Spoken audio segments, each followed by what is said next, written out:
Hola, buenas tardes, bienvenidos una vez al curso. Hola, buenas tardes, bienvenidos una vez más al curso de física básica.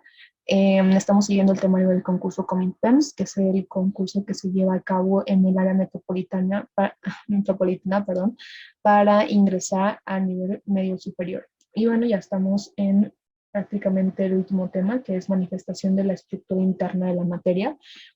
Aquí como en el video, sí, en el tema anterior, lo voy a juntar todo en un solo video, porque hay partes, hay subtemas de este tema que es el 4 pues que son muy sencillos, ¿no? Y que se ven muy, muy rápido.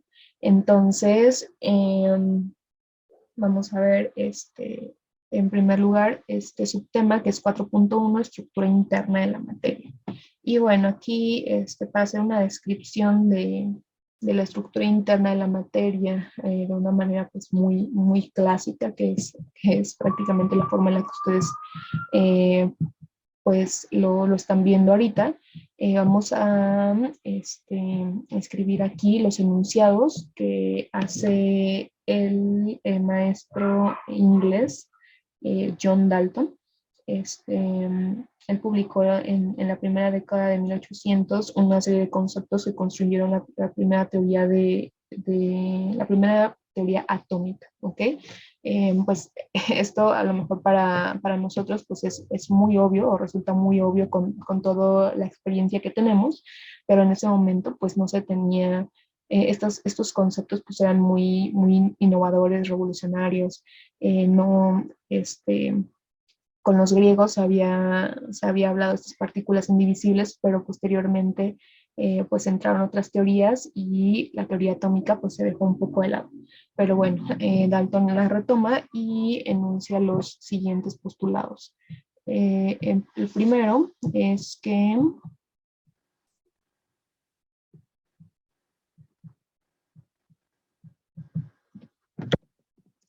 primero dice que todos los cuerpos de materia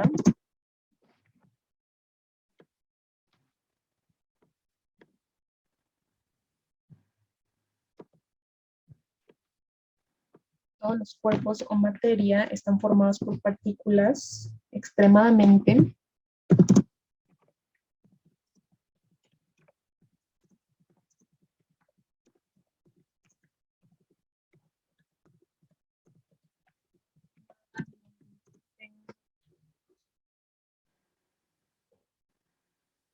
pequeñas llamadas átomos. ¿Okay? Entonces, eso es algo que pues, sí conocemos hasta ahora. Todas las partículas, toda la materia está conformada por átomos. Y el segundo es los cuerpos que se encuentran en la naturaleza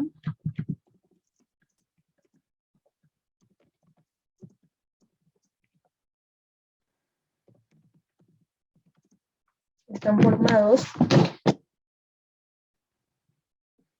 perdón, están formados por átomos que se... A ver, espérame un segundito. Porque no mis notas. En la naturaleza están formados por átomos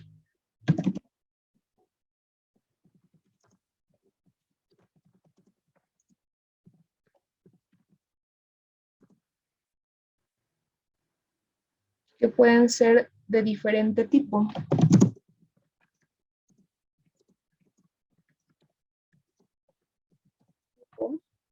pero el número de o tipos diferentes es infinito.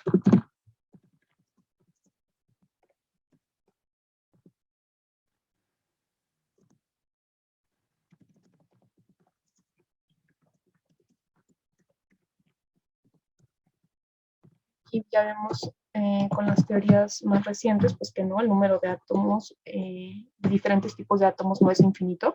Tenemos una tabla periódica y está limitada a esos elementos que posiblemente, o sea, hay más que no hemos encontrado, pero al menos sobre la faz de la Tierra, pues están tipificados en esa tabla y no son infinitos.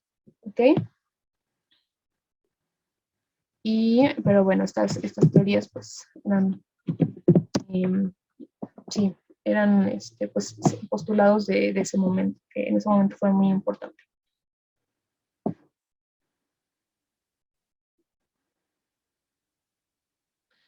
Aquí otro muy importante dice que los átomos no se transforman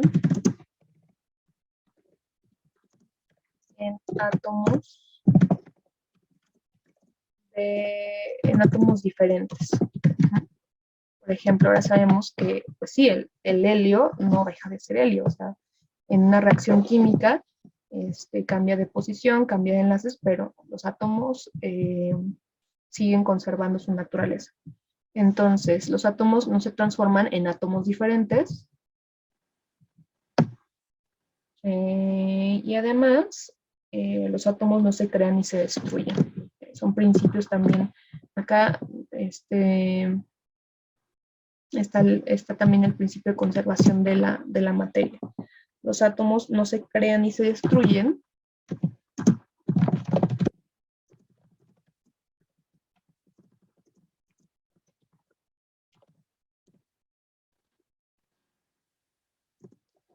En las reacciones químicas. ¿Ok? Entonces, bueno, estos son los postulados. Eh, Parece que acá bueno, me falta uno, pero pues son postulados muy importantes, fueron muy importantes para su época y algunos hoy en día pues siguen siendo vigentes, ¿no? Con el conocimiento que tenemos hasta ahora, ¿no?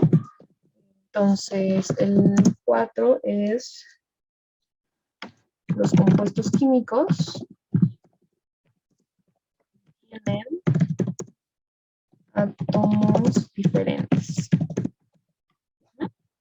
Entonces, pues van siendo construcciones del conocimiento. Cuando no tenemos conocimiento de algo es como si tuviéramos un velo sobre ese algo y conforme vamos investigando, pues vamos descubriendo ese velo y vamos encontrando poco a poco la verdad, pero pues es muy difícil a veces llegar como a ese punto de entender todo. Entonces, pues son postulados que que van tratando de interpretar el mundo, ¿no?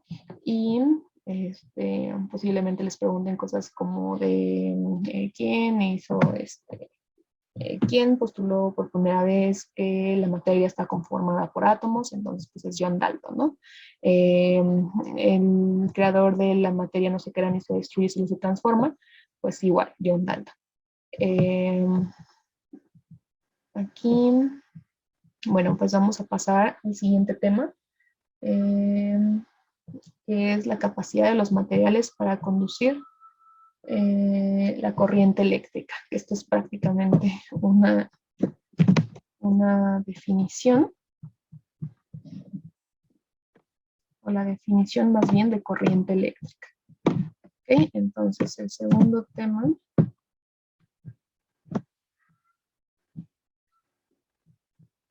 de este tema es, más bien el segundo subtema,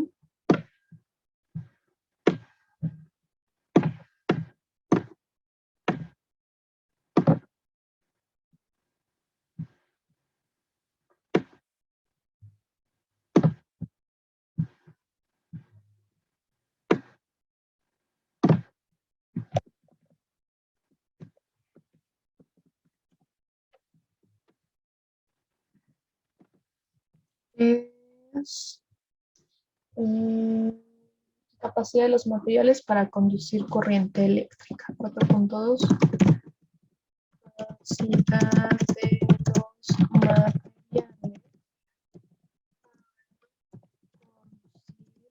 corriente eléctrica. Vamos a ver qué es la corriente eléctrica. Es un concepto muy sencillo que incluso vimos en la primera clase. Eléctrica.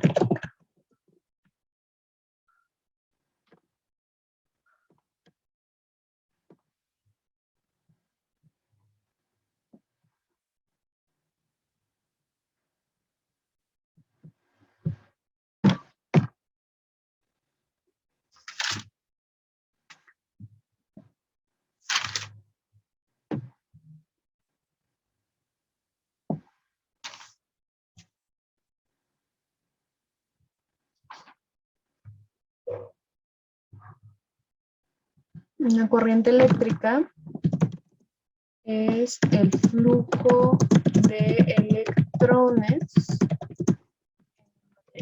Ahora que ya hemos visto más cosas de química, pues vemos que hay algunos materiales con enlace metálico en la que ninguno tiene la suficiente electronegatividad para mantener a los electrones en su posición, o sea, ninguno de los dos átomos en un enlace tiene suficiente fuerza para contener al electrón, entonces ese electrón va formando una nube de electrones en el material. Es enlace metálico y por supuesto los metales son los elementos que,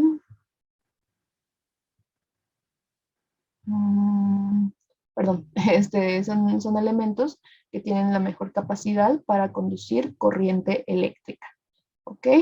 Este, entonces, vamos a tener aquí un ejemplo para que vean a los electrones, para que ilustre mejor a los electrones. Aquí tenemos, imaginen, un cable. Y entonces este cable pues tiene una nube aquí de electrones, ¿no? Electrones, electrones, electrones, electrones, electrones, electrones. ¿Ok? Entonces hay, a través de una diferencia de potencial, eh, esos electrones pueden llegar a fluir, ¿ok? Entonces, esa diferencia de potencial hace que los electrones que están sobre la superficie del material fluyan, ¿no? Fluyan sobre el mismo. Y eso es la corriente eléctrica, tal cual el flujo de electrones en un material, ¿ok? Creo que eso es todo lo que tendrán que saber sobre corriente eléctrica y esto de la capacidad de los materiales para conducir corriente eléctrica. Vamos con el siguiente tema.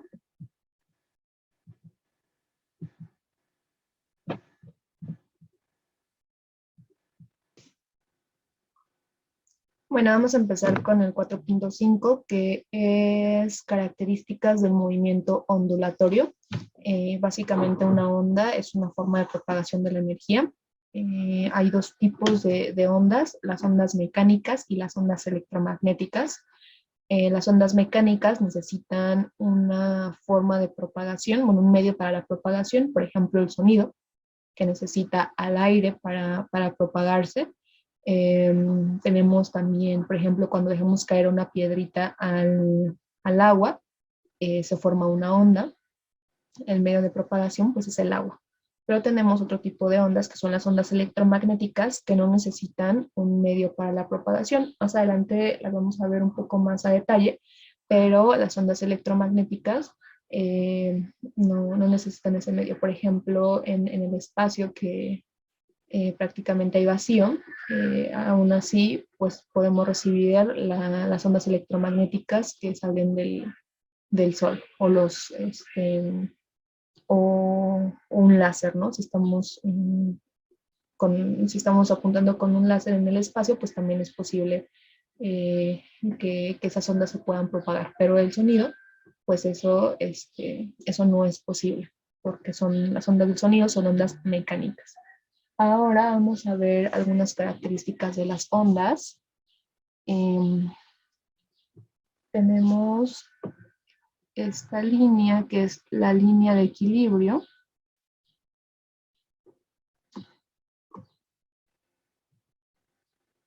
Y las ondas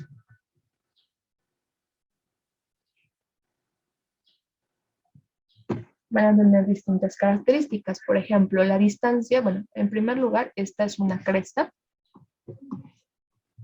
Este punto es una cresta. Este también son los puntos más altos de la onda, son crestas. Los puntos más bajos son valles. Se llaman valles. Ahora, la distancia que va de cresta a la línea de equilibrio o del valle a la línea de equilibrio se llama amplitud de onda. Esa va a ser la amplitud. ¿Ok? Entonces, amplitud. ¿Ok? Y bueno, cuando se intersecta una onda con la línea de equilibrio se llama nodo. Nodo. Bueno, si tenemos la distancia de la línea de equilibrio a cualquier punto de la onda que no sea la cresta o el valle, va a ser elongación. Esa es la elongación, ¿ok?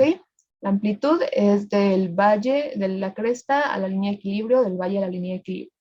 Y la elongación de cualquier otro punto de la onda a la línea de equilibrio.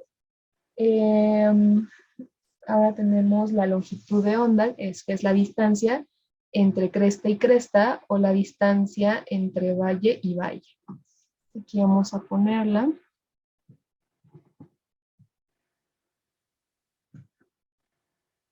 Esta es la longitud de onda, se escribe con una lambda, ¿ok?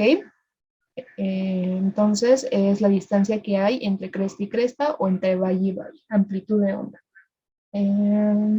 Y bueno, esas son como todas las características más relevantes de una onda.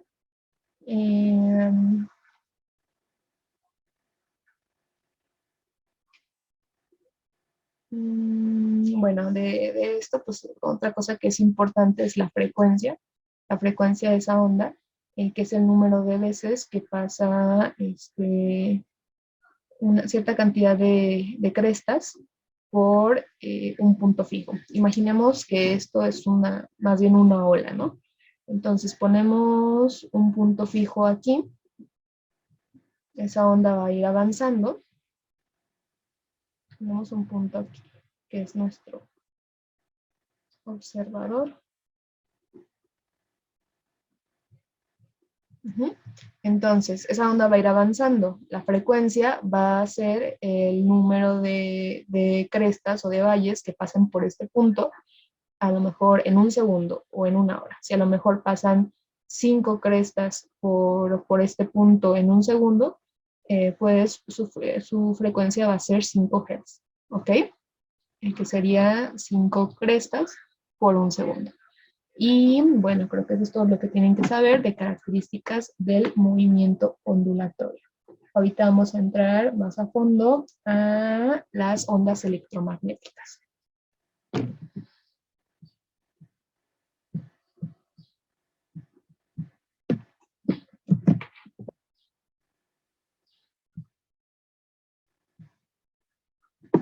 Bueno, ahora vamos a la radiación electromagnética y sus aplicaciones tecnológicas. Para empezar, vamos a ver más a detalle qué es una onda electromagnética. Y pues aquí tenemos una ilustración de ella, bueno, de esta. Las ondas electromagnéticas son ondas que tienen un campo magnético y un campo eléctrico de manera perpendicular, ¿ok? En ellas van estos dos campos que están, si se dan cuenta, son como dos ondas que están acopladas perpendicularmente. Y bueno, esto les da ciertas características que son muy útiles para ciertas aplicaciones en la naturaleza y como el título lo dice, para ciertas aplicaciones tecnológicas. Entonces, tienen prácticamente las mismas características que vimos anteriormente. Por ejemplo, aquí tienen la longitud de onda, la frecuencia, entre otras propiedades. Y bueno, vamos a ver el espectro electromagnético, que es pues todas las longitudes de onda que tenemos bueno, que conocemos, todas las longitudes, bueno, porque hay longitudes que son muy pequeñas, es decir, que la distancia, acuérdense, la distancia entre cresta y cresta o entre valle y valle es muy, muy pequeña, entonces esas ondas son muy, muy pequeñas. Y tenemos ondas con longitudes de onda muy grandes, tan grandes como el tamaño de edificios. Y esta longitud de onda pues les va a dar ciertas propiedades a cada una de ellas y va a ser aplicable para distintas tecnologías. Por ejemplo, aquí las ondas de radio pues tienen el tamaño de edificios, las ondas de microondas tienen el tamaño de humanos, bueno, la longitud de ondas, a la distancia entre cresta y cresta o valle y valle.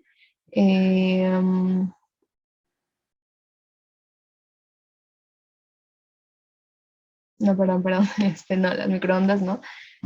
Bueno, vamos a empezar otra vez. Borra, borra, borra, borra, borra, borra, borra, borra, borra, borra, borra, borra, borra, borra, borra, borra, borra, borra, borra, borra.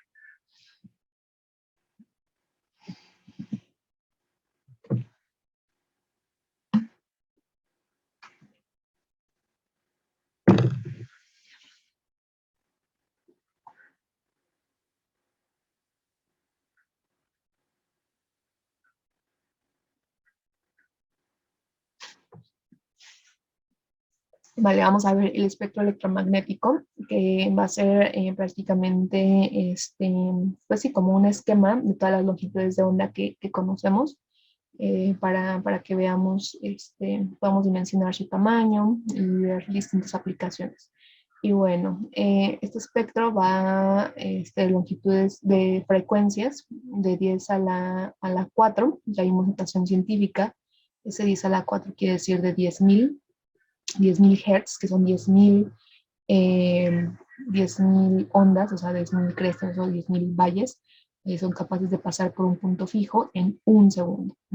Entonces va de ese 10.000 hasta el 10 por 10 a la 20, pues que son frecuencias muchísimo más altas.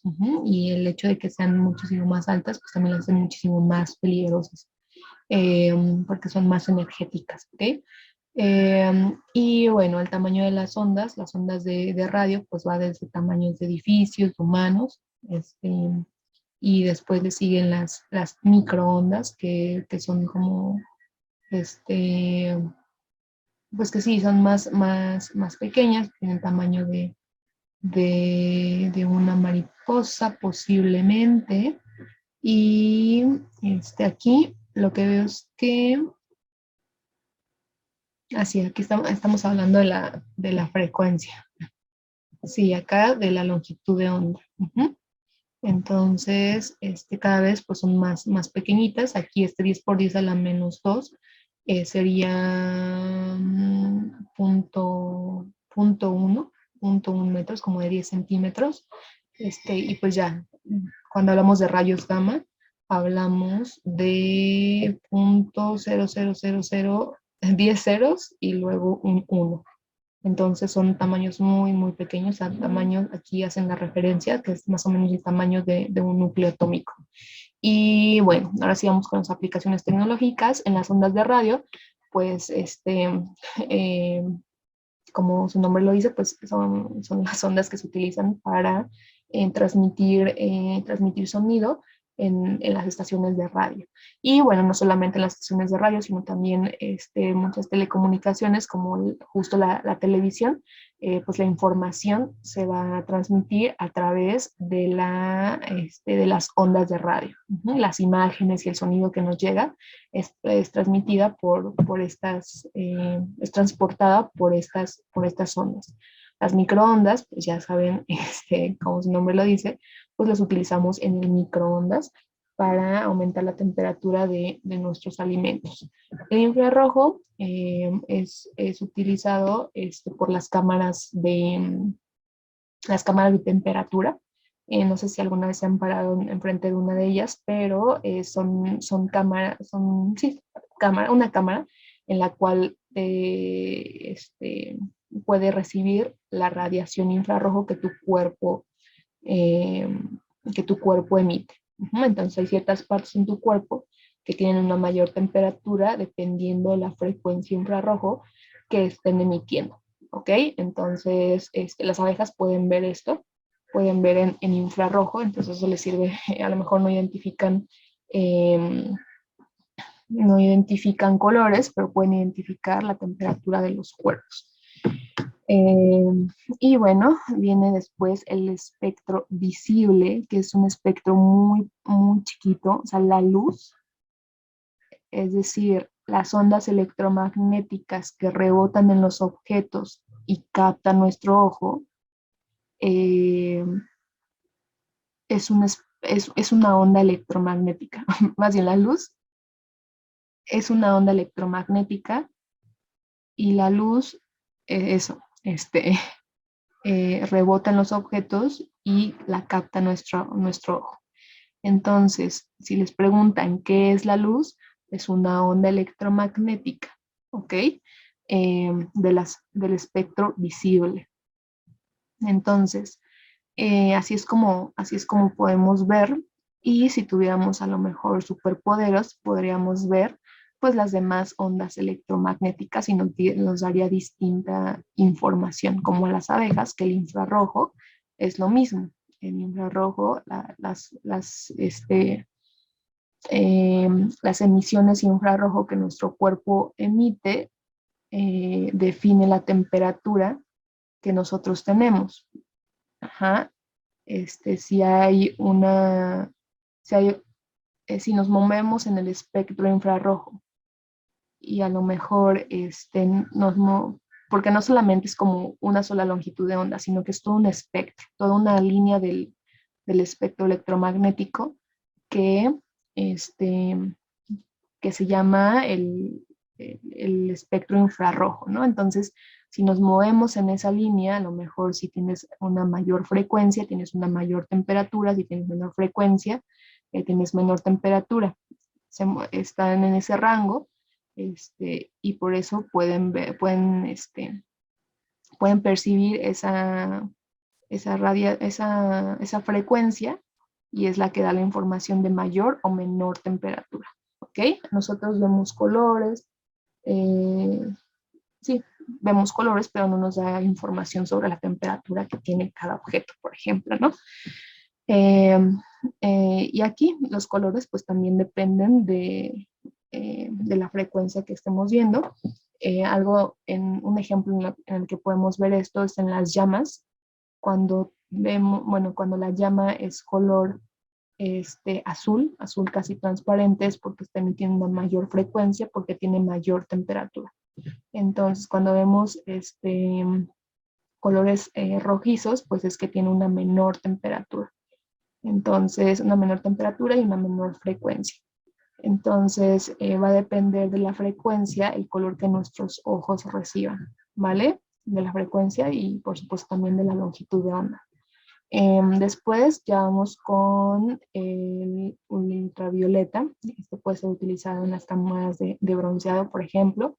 Los rayos X, pues para sacar radiografías, y los rayos gamma, que son altamente energéticos, y que si estamos expuestos a ellos, eh, pues pueden causar severos problemas, como son del tamaño de un átomo de nuestras células, pues dañan la información genética y hace que se reproduzca masivamente. Eso es el cáncer, la reproducción masiva de las células. Este, y bueno, producto pues sí, de a lo mejor haber estado expuesto a rayos gamma, ¿no? Y es muy difícil no estarlo a veces, porque hay distintas fuentes de radiación de este tipo y de otros tipos que son altamente energéticas. Y pues obviamente no se siente, ¿no? O sea, si te pasa una onda de radio por tu cuerpo, no sientes; si pasa una onda infrarroja, tampoco sientes. Los cuerpos están emitiendo todo el tiempo radiación, el suelo, el ambiente, que son dosis muy, muy pequeñas, pero es algo común en el ambiente. Ahora es cuestión ¿sabes? Cuestión de aleatoriedad, de si esos rayos, pues, penetran tu piel o no. Bueno, o más bien pueden penetrar, pero no dañarla. Es cuestión de suerte, aleatoriedad, destino, Dios, muchas cosas, ¿no? En lo que ustedes quieran creer. Pero, bueno, hay otras personas que sí están expuestas a esta radiación, y por supuesto tienen mayor probabilidad de contraer algún tipo de cáncer. Pero bueno, su aplicación tecnológica es también la esterilización de algunos instrumentos quirúrgicos o incluso bueno, para los alimentos, para que los alimentos no tengan ciertos organismos nocivos para nuestra salud, pues también son radiados con este tipo de, de onda electromagnética. ¿Ok? Y bueno, esto es todo sobre el espectro electromagnético. Bueno, ahora vamos con el tema 4.7, que son los prismas y la descomposición de la luz. Ya vimos que la luz es un segmento del espectro electromagnético, es una onda electromagnética y la luz visible abarca un segmento muy, muy pequeño. Y bueno, Newton hizo el experimento de hacer incidir luz blanca sobre un prisma y lo que vio es que se descomponía en sus diferentes frecuencias. Y la conclusión es de que la luz blanca pues, está compuesta por todas las frecuencias del espectro electromagnético. Y una vez que entra en un prisma, pues las ondas electromagnéticas toman distintos caminos y hace que se descomponga en sus frecuencias, en todas sus frecuencias. Ya vimos que el color rojo es el que tiene menores frecuencias, las ondas que tienen menor frecuencia, después tenemos hasta el último al color azul. Y bueno, esto también es un efecto, bueno, esto también causa más bien los arcoíris, el agua o la humedad que hay en el ambiente, ya sea porque esté cayendo lluvia en ese momento o porque hay mucha humedad, causa que la luz, bueno, y cuando sale el sol, pues causa que la luz tome distintas direcciones y genere el mismo fenómeno de descomposición de la luz blanca. ¿Ok? La luz que viene del sol es luz blanca, la luz que usamos en nuestras casas es luz blanca. Algunas luces que son, pues son de una sola frecuencia son los láser, que pues solo tienen la frecuencia correspondiente al color rojo y si nosotros lo pasáramos por un prisma, pues no habría descomposición de la luz porque es la única la única frecuencia que lo compone. ¿Ok? Y bueno, vamos ahora con el siguiente tema, que es la refracción de la luz. Y bueno, la refracción de la luz es el cambio de velocidad que hay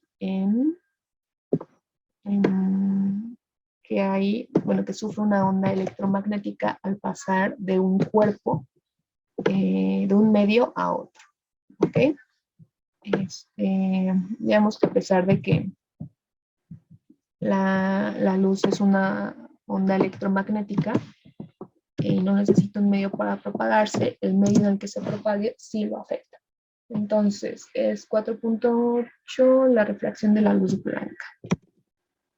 Y bueno, es justo la refracción la que hace que veamos, cuando introducimos un lápiz a un vaso de agua, pues que lo veamos como si estuviera en dos partes, porque la luz es distinta o tiene una velocidad distinta cuando se mueve en aire que cuando se mueve en el agua. Y recordemos que nosotros lo que logramos ver es las ondas de luz que se reflejan en los objetos y llegan a nuestros ojos. Entonces, como están llegando ondas con distintas características, pues surge este efecto, ¿ok? Entonces, es tal cual, la refracción es el cambio de velocidad que sufre una onda electromagnética al pasar de un medio a otro, ¿ok? Y bueno, vamos con el último tema de física, que es la luz, longitud de onda, frecuencia y energía. Bueno, la ecuación que describe esto, va a ser la siguiente. Velocidad, la velocidad de la onda va a ser igual a la longitud de onda por la frecuencia, ¿ok? Si tenemos una frecuencia mayor, pues la velocidad va a ser mayor, ¿ok? Ahorita hacemos un ejemplo para describir esto. Entonces, esta es una de nuestras nuevas ecuaciones, ahora para movimiento ondulatorio, y vamos a ver cuál es la velocidad de una onda de nuestro interés en el espectro electromagnético. Ahí tenemos datos de frecuencia, tenemos datos de longitud de onda. Por ejemplo, tenemos a los rayos gamma que tienen una longitud de onda de 12 por 10 a la menos 12, pero bueno, sí, vamos a hacer eso. Necesitamos como ciertas, eh, bueno, no es una operación que se haga fácil, pero vamos a hacer. La longitud de los rayos gamma es de 10 por 10 a la menos 12 y la frecuencia es de 10 a la 20. Entonces, por supuesto, hertz. 10 a la menos 12, vamos a ver cuál es su velocidad. Entonces,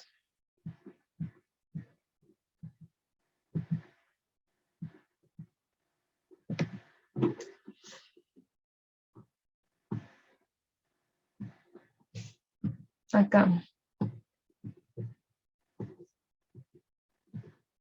la frecuencia, bueno, la longitud de onda dijimos que es por 10 a la menos 12 o 10 a la menos 12. Y la frecuencia, bueno, esto es en metros. Y esto, la frecuencia era 10 a la 20, que es en hertz. Los hertz son 1 sobre segundo.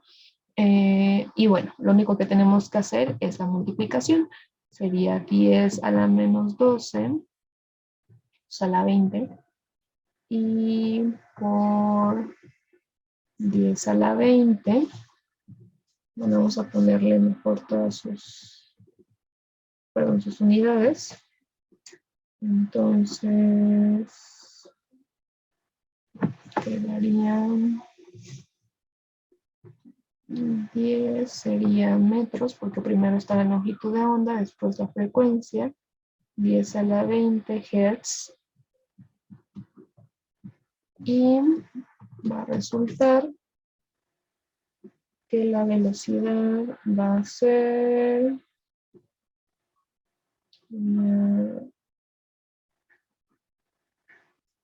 bueno, aquí podríamos tratarlos como con leyes de los exponentes, y esto sería cuando estamos multiplicando dos números con la misma base, ¿qué hacemos con los exponentes? Pues los sumamos, ¿no? Entonces sería menos 12 más 20 y bueno, aquí serían metros sobre segundo, por supuesto, y aquí sería la velocidad 10 a la 8, ¿ok? Y 100 metros sobre segundo. Es decir, esa onda pues tiene una velocidad muy, muy, muy alta, ¿no? Y bueno, aquí es una aproximación. Es una aproximación porque no es exactamente, como está en el gráfico, no es exactamente la velocidad de la onda gamma y la velocidad de o la frecuencia, es una aproximación, pero tenemos un número interesante porque la velocidad de la luz o la velocidad de las ondas electromagnéticas es la misma, es constante, y esta velocidad es 3 por 10 a la 8 metros sobre segundo, ¿ok? Cuando dice alguien, no, pues es que va a la velocidad de la luz, pues es que va a la velocidad máxima posible sobre la superficie de la Tierra, o bueno, o sí, sobre la superficie de la Tierra, en el espacio, los cuerpos que empiezan a superar esa velocidad se empiezan a convertir en materia, bueno, sí, son cuerpos que se empiezan a convertir en energía, son velocidades muy, muy altas, ¿ok? Entonces, bueno, eso es todo. Y eh, acuérdense, entre mayor frecuencia tenga esa onda, más energética es. ¿Ok? Las ondas más energéticas son los rayos gamma, que los vimos en el espectro electromagnético. Los menos energéticos pues, son las ondas de radio. Se ocupan para tienen distintas aplicaciones. Y bueno, pues eso sería todo para la clase de física. Espero les haya gustado. Y bueno, cualquier duda siempre pueden compartirlo por los comentarios. Gracias.